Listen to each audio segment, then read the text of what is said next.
Assalamualaikum warahmatullahi wabarakatuh. Selamat siang, salam sejahtera untuk kita semua. Yang terhormat Bapak Aang Yudo Prasto SPD MPD dan Ibu Dr. Nur Izati SPD MSI selaku dosen pengampu mata kuliah profesi kependidikan. Perkenalkan, kami dari kelompok 1 yang beranggotakan 4 orang. Yang pertama, Arasi Fiski, saya sendiri dengan NIM 2003020052. Yang kedua, Faris Mawanto dengan NIM 2003020019. Yang ketiga, Herian Syah dengan NIM 2003020060. Dan yang keempat, Jamaluddin dengan NIM 2003020044. Pada kesempatan kali ini, kami akan menyampaikan hasil diskusi studi kasus yang telah kami rangkum mengenai sudah tak sanggup lagi kuliah. Berita ini kami dapatkan dari sumber Banjarmasin Post. Selanjutnya, kita masuk ke pembahasan mengenai pengumpulan data yang akan disampaikan oleh Faris Mawanto. Kepada Faris, saya persilakan. Baiklah, saya Faris Mawanto akan menyampaikan pengumpulan data dari studi kasus sudah tak sanggup lagi kuliah. Ribuan guru di Kalimantan Selatan dan Kalimantan Tengah saat ini hanya memiliki ijazah sekolah menengah atas atau SMA. Di Kalimantan Tengah, dari total jumlah guru sebanyak 50.387 orang, sebanyak 11.068 atau lebih 25% kebanyakan hanya berpendidikan SMA.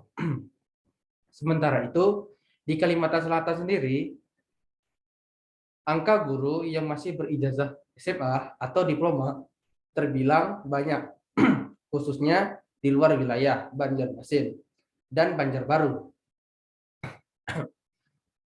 Di Kabupaten Balangan, dari 1.704 guru, sebanyak 490 masih belum bergelar sarjana. Umumnya mereka adalah guru sekolah dasar atau SD. Agung Otomo selaku Kabid Guru dan Teknis Disdik Balangan tak menampik banyak guru berstatus PNS, masih belum sarjana. Ada sekitar 30%-an yang tidak kuliah, sedangkan yang lainnya saat ini sedang menempuh pendidikan S1. Bahkan sudah ada yang akan diwisuda tuturnya. Kondisi tidak jauh berbeda dialami Kabupaten Hulu, Sungai Selatan. Berdasarkan data Dinas Pendidikan setempat, guru yang belum berijazah S1 umumnya mengajar di sekolah dasar atau SD. Menurut Kadisdik HSS Nurdiansah, dari 1.948 orang guru sekolah dasar, hanya sebanyak 1.040 yang belum berijazah S1.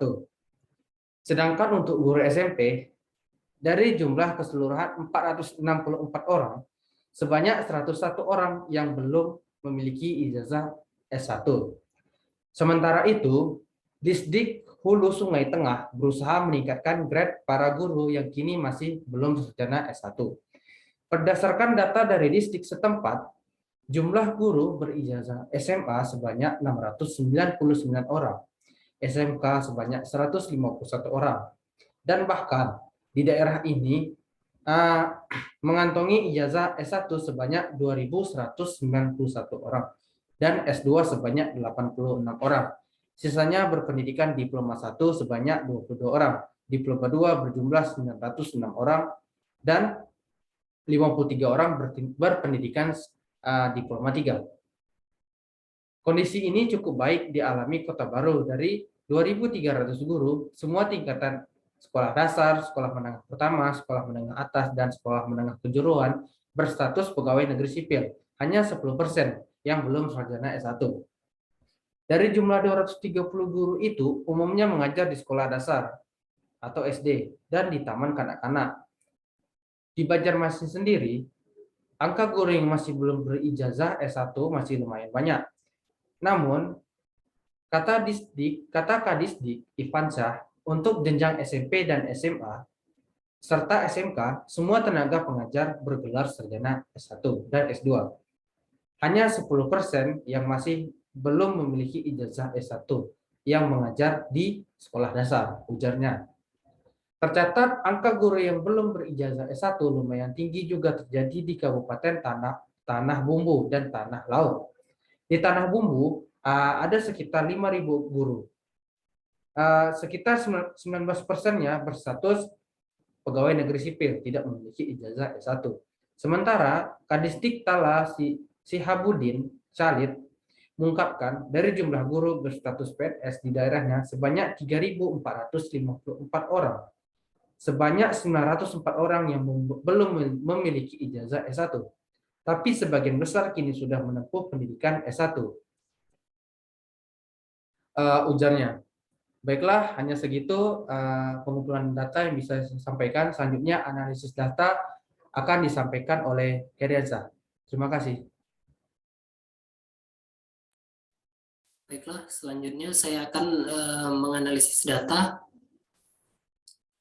Berdasarkan studi kasus yang telah dikumpul datanya oleh kelompok 1 ini, ada beberapa penyebab mengapa kebanyakan guru atau tenaga pendidik yang ada di Provinsi Kalimantan Tengah dan Kalimantan Selatan antara lain, yang pertama yaitu alasan mereka terkhususnya guru yang memasuki masa pensiun manusiawi karena sudah tidak sanggup untuk kuliah dan belajar lagi.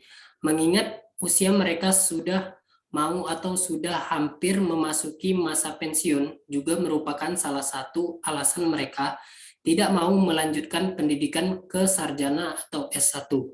Selanjutnya, yang kedua itu, dari data yang kami lihat bahwa guru atau tenaga pendidik tersebut tidak ingin melakukan profesionalisasi dikarenakan umur yang sudah cukup tua, dengan asumsi ketika undang-undang tersebut mereka sudah memasuki masa pensiun, sehingga mereka umumnya lebih memilih pensiun yang ketimbang harus melanjutkan pendidikan meraih gelar sarjana atau S1.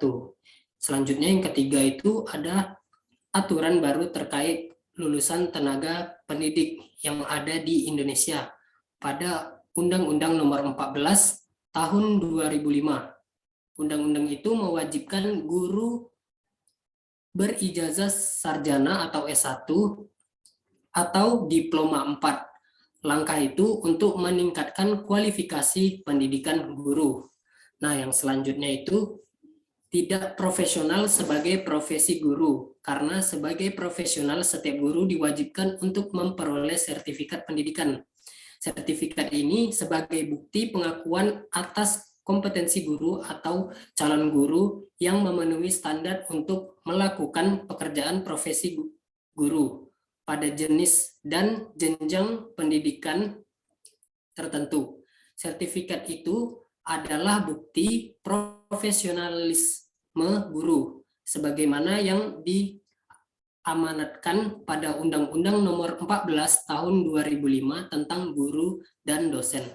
Dan yang terakhir, yang kelima, yaitu dampak jika kasus ini berkelanjutan adalah akan sulit tercapainya tujuan dari pemberlakuan undang-undang tadi, yaitu Undang-Undang Nomor 14 Tahun 2005, yakni agar semua guru memenuhi standar kualifikasi pendidikan guru, yang mana standar kualifikasi guru merupakan bentuk profesionalisasi guru untuk menjadi guru yang profesional.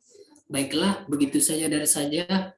Selanjutnya saya akan serahkan mengenai solusi kepada rekan saya Zamaluddin. Kepada Zamal, silakan. Baiklah, selanjutnya yaitu solusi dari kasus.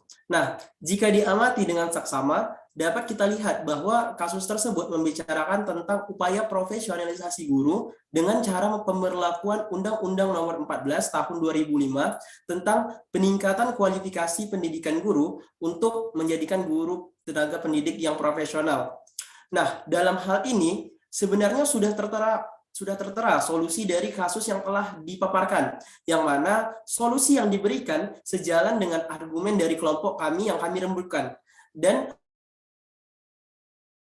ada sedikit penang di antaranya, yaitu yang pertama, untuk guru yang mendekati masa pensiun pada saat sebelum maupun sesudah pemberlakuan undang-undang tersebut dapat tetap menjalankan tugasnya sebagai tenaga pendidik dan tetap dianggap profesional dengan pertimbangan lama pengabdiannya pada instansi tersebut.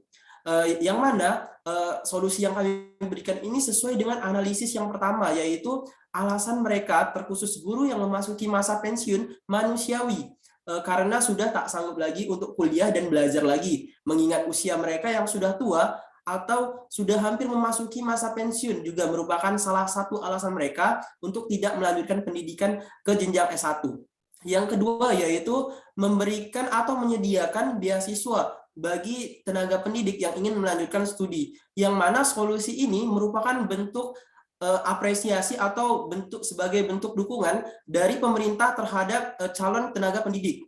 Yang selanjutnya yaitu yang terakhir, pemberlakuan Undang-Undang Nomor 14 Tahun 2005 dapat diterapkan pada regenerasi selanjutnya dari pemerintahan yang akan datang dan juga diwajibkan pada pegawai yang memiliki masa tugas belum lama atau masih lama menuju masa pensiun.